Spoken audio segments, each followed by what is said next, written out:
మా తల్లిదండ్రులకి మేము ముగ్గురు కుమారులము. అయితే నేను చిన్నవాడిని. చిన్ననాటి నుండి యేసు ప్రభు అంటే తెలిసిన వ్యక్తిని ప్రియులారా. ఎందుకంటే మేము పుట్టక మునిపే మా తల్లిదండ్రులు దేవుణ్ణి తెలుసుకునటాన్ని బట్టి నా పేరు కూడా దావీదని పెట్టారు ప్రియులారా. ఆ యొక్క సహవాసానికి రాకమునుపు వేరే యొక్క సంఘానికి వెళ్తూ ఉండేవాళ్ళం. అయితే అక్కడ వెళ్తూ దేవుని సన్నిధిలో ప్రార్థన చేసుకుంటూ ఉండేవాడిని చిన్నప్పటి కాడి నుంచే. అలాగ వయసు పెరుగుతూ ఉంది. నేను చదువుకుంటున్నాను. 5వ క్లాస్ వరకు చదువుకున్నాను. 5వ క్లాస్ వరకు చదువుకొని మానేశాను ప్రియులారా. అయితే నాకు బలహీనత ఉంది. అంటే చెవులో చీము కారటం అనే బలహీనత ఉండేది. ఎన్ని హాస్పిటల్ తిప్పినా కూడా అది తగ్గలేదు. అయితే మా గ్రామానికి పాములు ఆడించే వ్యక్తి వస్తూ ఉండేవాడు. సంక్రాంతికి ఆ పండక్కి పాములు తీసుకొని ఆడిస్తూ ఉండేవాడు. అయితే ఆ యొక్క త్రాసుపాము ఆ యొక్క తోకతో చెవులు తిప్పితే తగ్గిపోతాయి అని చెప్పి ఎవరో చెప్పారంట. చెప్పితే అలాగే ఆ వ్యక్తి ఆ పామును పట్టుకొని ఆ తోకతో నా చెవులో తిప్పాడు ప్రియులారా. అయినా సరే తగ్గలేదు. అయితే తగ్గపోయేటప్పటికీ మరలా మా ఊరి నుండి 14 కిలోమీటర్లు చిన్నతాడినాడని ఉంటుంది. అయితే అక్కడికి ఆ యొక్క స్వస్థత ప్రార్థనలు జరుగుతున్నాయని చెప్తూ ఉండేవారు. అక్కడికి వెళ్ళాము. మా యొక్క తాతయ్య, మా యొక్క అమ్మమ్మ అవుతుంది, మేము ఇంకా కొంతమంది వెళ్ళేవాళ్ళం ప్రియులారా. అప్పుడు ఇలాగా ఆ యొక్క వాహనాలు ఉండేవి కానీ ఆటోలు ఇలాంటివి ఉండేవి కాదు ప్రియులారా. నడిచి వస్తూ ఉండేవాళ్ళం. శనివారము మధ్యాహ్నం బయలుదేరితే ఇక్కడికి వచ్చేటప్పటికి ఆ యొక్క 5 అలాగ అయిపోతూ ఉండేది ప్రియులారా. ఆ యొక్క ఆదివారం ఆరాధన చూసుకొని వెళ్ళిపోతూ ఉండేవాళ్ళు. అలాగే 7 వారాలు వేశారు. అయినప్పటికీ కూడా తగ్గలేదు ప్రియులారా. అలాగా నా జీవితం కొనసాగుతుంది. నా వయసు పెరుగుతుంది. అయితే నా యొక్క ఆలోచనలు కూడా పెరుగుతూ ఉన్నాయి ప్రియులారా. దైవజనులైన అబ్రహ్మయ్య గారు మా ఊరు వచ్చారు. మాది చిన్న కిరాణా కొట్టు ఉండేది. సెంటర్లో ఉండటాన్ని బట్టి పలానోళ్ళు ఇక్కడ ఉన్నారని మా యొక్క తల్లిగారిని అడిగారు. అడిగితే వాళ్ళు లేరు, ఊరు వెళ్ళిపోయారని చెప్పినప్పుడు ఇక్కడ ఈదు కుట్టం కింద ప్రార్థన పెడతామని చెప్పినప్పుడు ఒక సారా కుట్ట అయినా మీకు అభ్యంతరం లేకపోతే ఆ యొక్క కరెంట్ ఇస్తాము అని చెప్పినప్పుడు సరే అని అక్కడ బరకాలు అవి వేశారు. బరకాలు అవి వేసి అక్కడ చాలామందిని కొంతమందిని గ్యాదర్ చేసి తీసుకొచ్చారు ప్రియులారా. అయితే తీసుకొచ్చి అక్కడ ప్రార్థన జరిపించిన తర్వాత అక్కడ ఆ ప్రార్థన అయిపోయిన తర్వాత కొన్ని రోజులు అలాగే వస్తూ ఉండేవారు ప్రియులారా. వస్తూ ఉంటే అప్పుడు మా అమ్మగారు మా నాన్నగారితో మాట్లాడినప్పుడు మీరు మారుమనసు పొందారని మాట్లాడారంట. అయితే వాళ్ళు పొందేస్తామని చెప్పారంట ప్రియులారా. ఎందుకంటే అక్కడ బాప్తిసము ఇస్తూ ఉండేవారు ప్రియులారా. అదే మారుమనసు అని వాళ్ళు చెప్పటాన్ని బట్టి అదే మారుమనసు పొందేస్తామని చెప్పారు. అయితే దైవజనులు దాన్ని విడదీసి చెప్పారు ప్రియులారా. మారుమనసు అంటే ఇలా కాదు, మారుమనసు మనలో ఉన్న ప్రతి పాపాన్ని ఒప్పుకోవాలి అని చెప్పారంట. అయితే మారుమనసు పొందటానికి వచ్చారు. మా తల్లికి చాలా బలహీనత ప్రియులారా. కూర్చుంటే చాలా నీరసముగా ఉండేది. ఎందుకంటే ఆ కూర్చుంటే భూమి తిరిగిపోయినట్లుగా అంత కళ్ళు తిరిగిపోయినట్లుగా ఉండేదంట ప్రియులారా. మారుమనసు పొందిన తర్వాత దేవుడు యొక్క కృపను బట్టి మా తల్లికున్న బలహీనత పోయినది ప్రియులారా. అలాగా నా జీవితం కొనసాగిస్తున్నాను. అయితే నా జీవితంలో దేవుడు ఎన్నో అద్భుతాలు చేశాడు ప్రియులారా. నిజంగా ఈరోజు ఇలాగా నిలబడటానికి కూడా నేను అర్హుని కానీ ఎందుకంటే నేను ఎప్పుడో చనిపోవలసిన వాడిని, చిన్నప్పుడే చనిపోవలసిన వాడిని. మా తాతయ్య మా ఇంటికాడ నుంచి వాళ్ళ ఇంటికి తీసుకువెళ్తుంటే వాళ్ళ గేదెలు చాలా పెద్ద గేదెలు ప్రిల్లరా. ఆ గేదెలు ఏం చేస్తానంటే మా చిన్నాన్న తోలుకొని వస్తున్నాడు. అవి పరిగెత్తుకుంటా వస్తున్నప్పుడు మా తాతయ్య వాటిని అడ్డం కొట్టడానికి అడ్డం పడ్డేటప్పటికి నా చెయ్యి వదిలేస్తాడు ప్రిల్లర్. చిన్నవాడిని, చాలా చిన్నవాడిని. ఆ చిన్నప్పుడు గేది నా తల మీద వేయవలసిన కాలు నా కాలును తొక్కేస్తుంది ప్రిల్లర్. నా కాలు చాలా కుట్లు పడిపోయినాయి. చిన్నప్పుడే అంత ప్రమాదం నుండి తప్పించాడు. అలాగే ఎన్నో ప్రమాదాల నుండి దేవుడు తప్పించాడు ప్రిల్లర్. అలాగా నా జీవితంలో దేవుడు చేసిన కార్యాలు బట్టి దేవుని నామానికే మహిమ కలుగును గాక. నిజముగా నా జీవితంలో నేను ఎంత ఘోర పాపిగా ఉన్నానంటే అది చాలా ఘోర పాపిని ప్రిల్లర్. ఎందుకంటే దేవుని సన్నిధికి వెళ్తూ ఉండేవాడిని. ఈ సహవాసం తెలిసినప్పుడు అయ్యగారు వచ్చినప్పుడు చాలా భయం వేస్తుంది ప్రిల్లర్.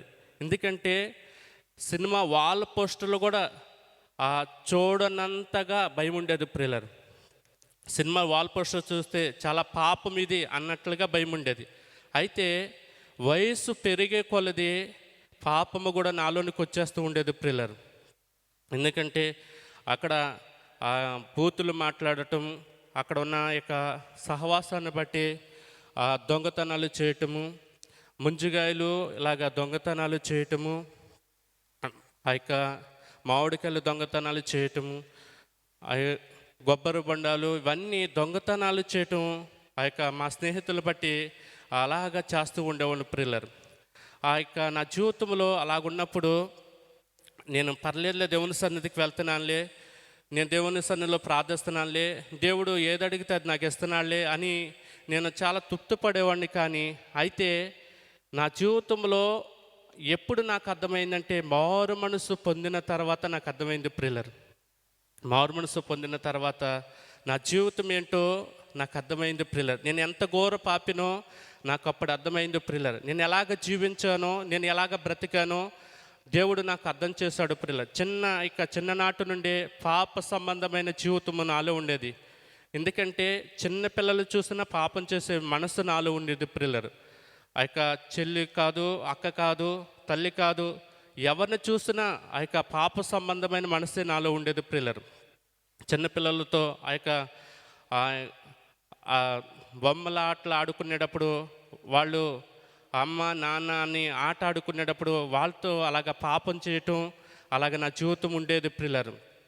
నా జీవితంలో ఎంత మాత్రము నెమ్మది ఉండేది కాదు. ఎందుకంటే నేను ఆటలు ఆడుకునేటప్పుడు చాలా పాపం చేస్తూ ఉండేవాడిని. అలాగా నా జీవితంలో సంతోషం అనేది ఉండేది కాదు ప్రిల్లర్. అయితే నా వయసు ఇంకా పెరుగుతున్నప్పుడు సినిమాలకి ఆకివేడి వెళ్ళేవాడిని కాదు. కానీ ఆ తర్వాత బాగా వయసు పెరిగిన తర్వాత స్నేహితులను బట్టి ఆకివేడు సినిమాలకు కూడా వెళ్ళిపోయేవాడిని ప్రిల్లర్. మా తల్లిదండ్రులకి తెలియకోకుండా సినిమాలకి వెళ్తూ ఉండేవాడిని. ఎందుకంటే మా తల్లిదండ్రులకి చాలా భయంగా ఉండేవాడిని. కానీ అయితే నైట్ సినిమాలకి వెళ్ళేవాడిని ప్రిల్లర్. రెగ డాన్సులకి, డ్రామాలకి, ఇలాంటి వాటికి నైటు వాళ్ళకి తెలియదు కదా. అంటే కిరాణా కొట్టు 9ంటికి కట్టేస్తారు, అయితే 8:30కే కట్టేసి వెళ్ళిపోతూ ఉండేవాడిని ప్రిల్లర్. అలాంటి నా జీవితంలో అలాగా నాలో పాపము ప్రవేశించింది ప్రిల్లర్. అయితే చెడ్డ సినిమాలు చూడటము, దేవుని మందిరానికి వెళ్ళేవాడిని, మరలా వచ్చేసి మందిరము చివరిన కూర్చుండేవాడిని ప్రిల్లర్. మందిరం చివరిన కూర్చొని ఆదివారం ఆరాధన ఎప్పుడైపోతుందా అని చూస్తూ ఉండేవాడిని. ఆరాధన అయిపోయిన మట్టునే దేవుని ప్రార్థన ఇచ్చేసిన మట్టునే వెళ్ళిపోతూ ఉండేవాడిని ప్రిల్లర్. ఎందుకంటే మళ్ళీ ఎదర కూర్చుంటే ప్రార్థన చేయమంటారేమో, ఎదర కూర్చుంటే ఏమన్నా అడుగుతారేమని వెనకాల కూర్చునేవాడిని. అందరికన్నా వెనకాల వచ్చేవాడిని, అందరికన్నా ముందు వెళ్ళిపోయేవాడిని ప్రిల్లర్. అలాగా సీరియల్ చూడటము, సినిమాలు చూడటము, అలాగా నా స్నేహితులు అక్కడ సినిమాలు వేసుకుంటుంటే, చెడ్డ సినిమాలు వేసుకుంటుంటే వాళ్ళకి డబ్బులు ఇచ్చి నేను కూడా వాటిలో సినిమాలు చూడటానికి వెళ్తూ ఉండేవాడిని ప్రిల్లర్. చెడ్డ సినిమాలు చూడటాన్ని బట్టి పాప సంబంధమైన ఆలోచనలు ఇంకా విపరీతంగా పెరిగిపోయినాయి ప్రియులారా. నా జీవితంలో పాపం అనేది అక్కడ ఆ ఆ సినిమాలు చూడటాన్ని బట్టి నా తలంపులు ఎక్కువ పాడైపోతూ ఉండేవి. నా చేత్తో నేను పాపం చేసుకునటము, అలాగా నా జీవితంలో ఎంతో ఘోర పాపిగా మారిపోయిన ప్రియులారా. ఒక పశువుకి నాకు ఎటువంటి తేడా అనేది లేదు ప్రియులారా. అంత జీవితము నాలో వస్తూ ఉండేది. ఎవరిని చూసినా చెడ్డ తలంపులు, ఎవరిని చూసినా పాపం చేసే మనసు నాలోకి ఎక్కువ వెలుబడి చేస్తూ ఉండేది ప్రియులారా. నాలో ఆ యొక్క పాప సంబంధమైన మనస్సు ఉండటాన్ని బట్టి అక్కడ ఆ కోడి పందాలు బాగా ఎక్కువ వేస్తారు. అయితే ఆ కోడి పందాలకి నేను కూడా వెళ్తూ ఉండేవాడిని. ఎందుకంటే అక్కడ ఆ కోడి పందాలు చాలా డబ్బులు పెట్టి కాస్తుంటే నేను కూడా వాళ్ళలాగా కోడి పందాలు వేయాలని ఆ పెద్ద పెద్ద పుంజులు పెంచి నేను కూడా కోడి పందాలు వేస్తూ ఉండేవాడిని ప్రియులారా. అలాంటి నా జీవితంలో ఆ యొక్క పేకాట ఆడటము, అలాగా మా తల్లిదండ్రులు అడుగుతుంటే నువ్వు ఎక్కడికి వెళ్ళావంటే నేను ఎక్కడికి వెళ్ళలేదని చెప్తూ ఉండేవాడిని, అబద్ధం ఆడుతూ ఉండేవాడిని. ఒక నైటు మా తల్లి అడిగింది, నువ్వు ఎక్కడికి వెళ్ళావు, కొట్టు కట్టేసిన తర్వాత ఎక్కడికి వెళ్ళావంటే నేను ఎక్కడికి వెళ్ళలేదు, నేను ఇంటికాడే ఉన్నాను కదా అని అబద్ధం ఆడుతూ ఉండేవాడిని ప్రియులారా. అలాగే ఎన్నో సందర్భాల్లో చెప్పినప్పుడు కూడా ఆ యొక్క మా తల్లి హెచ్చరించినప్పుడు కూడా మా తల్లి మాట లెక్క చేసేవాడిని కాదు ప్రియులారా. లోపలైతే భయం ఉన్నది, కానీ ఈ యొక్క శరీర సంబంధమైనవి వాటిని చూడటానికి మట్టికి ఆ యొక్క వెళ్ళిపోతూ ఉండేవాడిని ప్రియులారా. అలాగా నా జీవితంలో ఉన్నప్పుడు అక్కడ ఆ పేకాట ఆడుతున్నప్పుడు అలాగా ఆ పేకాటలో కూడా ఎక్కువ డబ్బులు రావటాన్ని బట్టి ఇంకా ఆశ పుడుతూ ఉండేది ప్రియులారా. ఇంకా నేను పేకాటకి వెళ్ళాలి అని ఆశ పుడుతూ ఉండేది ప్రియులారా. అలాంటి సమయంలో అక్కడ నా జీవితంలో నేను ఎప్పుడైతే ఎందుకు ఇలాంటి బ్రతుకు అని దేవుని యొక్క వాక్యాలు ఎన్నో వింటున్నప్పుడు కూడా దేవుని యొక్క మందిరంలో ఉన్నప్పుడు మట్టికి నేను నీతిగా బ్రతకాలి, నేను పరిశుద్ధంగా బ్రతకాలి అని ఎన్నో సందర్భాల్లో అనుకునేవాడిని. మరలా బయటకు వచ్చిన తర్వాత అక్కడ లోకాన్ని బట్టి మరలా యథావిధంగా మారిపోతూ ఉండేవాడిని ప్రియులారు. కోపం, చాలా ఎక్కువ కోపం ప్రియులారు. ఎవరినైనా ఎంత పెద్దోళ్ళనైనా సరే లెక్క చేసే అంత కోపం నాలో ఉండేది ప్రియులారు. ఒక సందర్భంలో కొట్టుకాడికి ఒక అతను వచ్చి అక్కడ తాగేసి వచ్చాడు. అయితే అప్పుడు డబ్బా ఫోన్ ఉన్నది. ఆ డబ్బా ఫోన్ ఉంటే అతను తాగేసి వచ్చేసి రూపాయి కాయిన్ వేశాడు. వేసిన తర్వాత అది రింగ్ అవ్వట్లేదు. రింగ్ అవ్వకపోతే అది ఆ ఫోన్ని దానికేసి కొట్టాడు ప్రియులారు. దానికేసి కొట్టేటప్పటికి నేను అడిగాను. అప్పుడు మా నాన్న ఆక్వి నుంచి కిరాణా సామాన్లు తీసుకొని వచ్చారు. అడిగితే తిరగబడుతున్నాడు ప్రియులారు. అంటే తాగేస్తున్నాడు కదా అనుకొని మా నాన్న పోనీ అన్నాడు. పోనీ అన్నప్పుడు మరలా మా నాన్న తిట్టేటప్పటికి నాకు చాలా కోపం వచ్చేసింది ప్రియులారు. అప్పుడు చాలా పెద్ద గొడవ అయిపోయింది. అప్పుడు ఆ కోపాన్ని బట్టి నేను అనుసుకోలేకపోయేవాడిని ప్రియులారు. అంత ఘోరంగా కోపం వచ్చేసేది. ఆ సందర్భంలో ఆ యొక్క మా పొలము ఆ కోతకి మనుషులు పంపించమని మేస్త్రికి చెబితే ఆ మేస్త్రి ఏం చేశాడంటే అందరికీ పంపించేవాడు, కానీ మాకు మట్టికి పంపించేవాడు కాదు ప్రియులారు. పంపించకపోయేటప్పటికీ అతను ఒక 3 రోజుల వరకు అలాగే జరుపుతూ ఉండేవాడు. అప్పుడు నాకు చాలా కోపం వచ్చేసి కొడవలిచ్చుకొని నరికేతానికి వెళ్ళిపోయాను ప్రియులారు. అప్పుడు వేరొక మేస్త్రి నేను పంపిస్తాను రమ్మని చెప్పి ఆ మేస్త్రి పంపించాడు ప్రియులారు. అలాగా నా జీవితంలో కోపం అనేది అణుచుకోలేకపోయేవాడిని ప్రియులారు. నా జీవితంలో చాలా ఘోరంగా కోపం వచ్చేస్తూ ఉండేది. అలాంటి పరిస్థితుల్లో ఎప్పుడైతే నేను ఆ యొక్క మారు మనసు పొందటానికి మండవెల్లి వచ్చాను ప్రియులారు. అయితే మండవెల్లి వచ్చిన తర్వాత నేను ఇంచుమించు 22 రోజులు ఉండిపోయాను ప్రియులారు.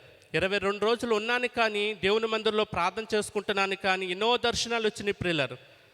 ఎన్నో దర్శనాలు వచ్చినప్పుడు ఒక సందర్భంలో నేను వచ్చిన ఫస్ట్ రోజునే నేను ఇంటికి వెళ్ళిపోయాలని మనసు వచ్చినప్పుడు దైవజనుల అమ్మగారి దగ్గరికి వెళ్ళి, అమ్మ నేను వెళ్ళిపోతానని చెప్పినప్పుడు నువ్వు వెళ్ళొద్దు, ప్రార్థన చేసుకోమని చెప్పారు ప్రియులారు. అలాగా ఒకరోజు ఆపారు.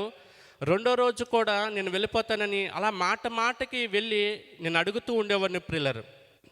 అయితే అక్కడున్న ట్రైనింగ్ సేవకులు అక్కడ దైవజనుల అమ్మగారు మీరు వెళ్ళి ప్రార్థన చేయమని ఇద్దరిని సేవకులు పంపించారు ప్రియులారు. అయితే నాకు కనిపిస్తున్నాయి చిన్న మందిరము గేటు ఉన్నది. ఆ గేటు కాడ బయట నక్కలు, చాలా నక్కలు ఉన్నాయి ప్రియులారు. అక్కడ నక్కలు ఉండటాన్ని బట్టి ఆ నక్కలు లోపలికి రావలేకపోతున్నాయి. బయట మట్టికి అవి అటు ఇటు తెగ తిరుగుతున్నాయి ప్రియులారు.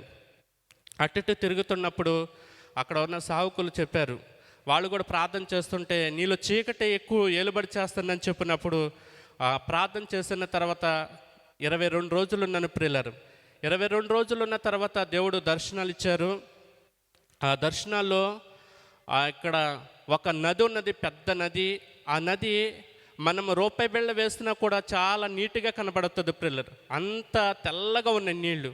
అయితే తెల్లగా ఉంటే ఆ నీటిలో నేను దిగి అవతల పక్కకి వెళ్ళిపోతున్నాను. ఆ నదిలో దిగి అవతల పక్క వెళ్తుంటే పెద్ద పెద్ద తూములు వచ్చేసి అప్పుడు నా మీదకి వచ్చేస్తున్నాయని నేను భయపడిపోయి వెనక్కి వచ్చేస్తాను ప్రియులారు. వెనక్కి వచ్చేసినప్పుడు అలాగ ప్రార్థన చేసుకుంటున్నాను. అప్పుడు కూడా అమ్మగారిని అడుగుతూనే ఉన్నాను, అమ్మా నేను వెళ్ళిపోతానమ్మా అని చెప్తే అప్పుడు చాలా రోజులు అయిపోయింది కదా అని అప్పటికి నాకు విడుదల రాలేదు ప్రియులారు. దర్శనాలు అయితే వచ్చినాయి కానీ విడుదల మట్టికి రాలేదు ప్రియులారు. అక్కడ అమ్మగారు ప్రార్థన చేసి పంపించేశారు ప్రియులారు. పంపించిన తర్వాత నేను ఒక 6 నెలల వరకు బాగానే ఉన్నాను ప్రియులారు. 6 నెలల తర్వాత చాలా ఘోర పాపిగా మారిపోయాను ప్రియులారు. అక్కడ ఆ పాప సంబంధమైన ఆలోచనలు, పాప సంబంధమైన కోరికలు, పాప సంబంధమైన ఆ తలంపులు ఉండటాన్ని బట్టి అప్పటి వరకు జయించాను అనుకున్నాను కానీ నేను మట్టికి జయించలేకపోయాను ప్రియులారు. ఓడిపోయాను. అప్పుడు ఆ పాపం చేయటానికి తల్లి వరుస కాదు, చెల్లి వరుస కాదు, ఎలాంటి వారినైనా పాపం చేయాలని మనస్సు నాలో ఎక్కువగా ఎలుబడి చేస్తూ ఉండేది ప్రియులారు. అలాంటి పరిస్థితుల్లో నాకు వివాహమైన తర్వాత నాకు ఒక కుమారుడు పుట్టాడు. కుమారుడు పుట్టిన తర్వాత కుమార్తె కూడా పుట్టింది. అయితే పుట్టిన తర్వాత మా గ్రామానికి దైవజనులు ఒక సేవకులను వేశారు ప్రియులారు. అయితే అక్కడ సేవకులు మారు మనసులో కూర్చోపెట్టించారు. అప్పుడు 7 రోజుల్లో దేవుడు నాకు విడుదల ఇచ్చాడు ప్రియులారు. 7 రోజుల్లో దేవుడు నేను చేసిన ప్రతి పాపము, చిన్ననాటి నుండి చేసిన ప్రతి పాపము దేవుడు నాకు చూపిస్తున్నాడు ప్రియులారు. ఎవరినైతే కొట్టానో, ఎవరి దగ్గర అయితే నేను ఆ కొబ్బరి బండాలు, వాటిని ముంజికాయలు, ఇలాగా మామిడికాయలు కోసినవన్నీ దేవుడు నాకు చూపిస్తున్నాడు ప్రియులారు. ఒక్కొక్క పాపం ఒక్కొక్కటి అలాగా చూపిస్తుంటే, ప్రభా నన్ను క్షమించు ప్రభా, నేను దొంగతనం చేశాను ప్రభా అని నేను దేవుని ఎదుట ఒప్పుకున్నాను ప్రియులారు. అయితే సినిమాలో చూస్తున్న హీరోయిన్లను బట్టి చాలా ఆ చూపులను బట్టి నా తలంపులు పాడైపోవటం బట్టి నేను దేవుని ఎదుట ఒప్పుకున్నాను ప్రియులారు. ప్రతి పాపము దేవుడు నాకు చూపించినప్పుడు ఒకరోజు దేవుడు నా పాపాలు తుడిచివేసినట్లుగా దేవుడు నాకు చూపించాడు ప్రియులారు. దేవుడు తుడిచివేసినట్లుగా నా పాపాలు చూపించినప్పుడు అప్పుడు నాకు చాలా సంతోషం వేసింది ప్రియులారు. నా జీవితంలో అప్పుడు నా జీవితంలో చేసిన ప్రతి పాపము చూపించినప్పుడు, నాలో ఉన్న ప్రతి అవిధేత దేవుని ఎదుట నాకు చూపించినప్పుడు ఆ పాపాలన్నీ తుడిచివేసిన తర్వాత దైవజనుల అమ్మగారు చెప్పారు ప్రియులారు, నీకు విడుదల వచ్చిందని చెప్పినప్పుడు నాకు సంతోషం వేసింది. అయితే నా జీవితంలో అప్పుడు కానించి తల వంచుకొని చాలా మెలకుగలిగినట్లుగా నాకు దేవుడు కృప చూపించాడు ప్రియులారు. ఎందుకంటే అప్పటి వరకు ఎవరిని చూసినా చెడ్డ తలంపులు, ఎవరిని చూసినా చెడ్డ ఆలోచనలు వస్తూ ఉండేవి. అయితే ఎప్పుడైతే మారు మనసు పొందానో ఆ చెడ్డ తలంపులు, చెడ్డ ఆలోచనలు నాలో నుండి పోయినాయి ప్రియులారు. అయితే నేను చిన్నప్పుడు మా యొక్క తాతయ్య వాళ్ళకి తాడి చెట్లు ఉండే ప్రియులారు. ఆ తాడి చెట్లు ఉంటే తాడి చెట్ల కాడికి తీసుకువెళ్ళి చాలా తీయని కళ్ళు వాళ్ళు ఆ గీతగాడు పోపించేవాడు ప్రియులారు. పోస్తే మా తాతయ్య తాగిన తర్వాత దాంట్లో చిన్న కొద్దిగా నాకు పట్టిస్తూ ఉండేవాడు. అప్పుడు నాకు అంత తెలియదు కానీ పట్టిస్తూ ఉన్నప్పుడు వాటిని అలాగ తాగుతూ ఉండేవాడిని. అలాగా వాటిలన్నిటిని దేవుడు నాకు చూపించినప్పుడు అవన్నీ మరలా దేవుడు నాకు చూపించినప్పుడు ఏం జరిగిందంటే, నేను ఎప్పుడైతే ఈ యొక్క విడుదల వచ్చిందో అప్పుడు కానించి వాటి మీద దేవుడు నాకు జయమిచ్చాడు ప్రియులారా. ఆ జయమిచ్చి దేవుడు కృప చూపించారు. అప్పుడు దేవుని యొక్క సేవకులు ఆ సేవకి వెళ్ళాలని చెప్పినప్పుడు, నా వల్ల కాదయ్యా, నాకైతే చదువు లేదు, నాకైతే అంత జ్ఞానం లేదు, మేము వెళ్ళమని చెప్పినప్పుడు అప్పుడు ప్రార్థన చేసుకోమన్నారు ప్రియులారా. అయితే దైవజనులు చెప్పిన, అబ్రహమయ్య గారు చెప్పిన ప్రతి ఆ వాక్యాన్ని బట్టి నేను సేవ చేయాలని మనసు వస్తూ ఉండేది ప్రియులారా. అబ్రహమయ్య గారు ఇక్కడ ఆ వాక్యాలు చెబుతున్నప్పుడు చాలా ఆత్మీయంగా ఉండటాన్ని బట్టి మండుతూ ఉండేవాళ్ళు. అప్పుడు నేను కూడా సేవ చేయాలి, నేను కూడా ఒక దేవుని యొక్క సువార్త ప్రకటించాలన్న ఆశ ఉండేది ప్రియులారా. అయితే ఆశను బట్టి దేవుని యొక్క సన్నిధికి ట్రైనింగ్ తీసుకొచ్చారు ప్రియులారా.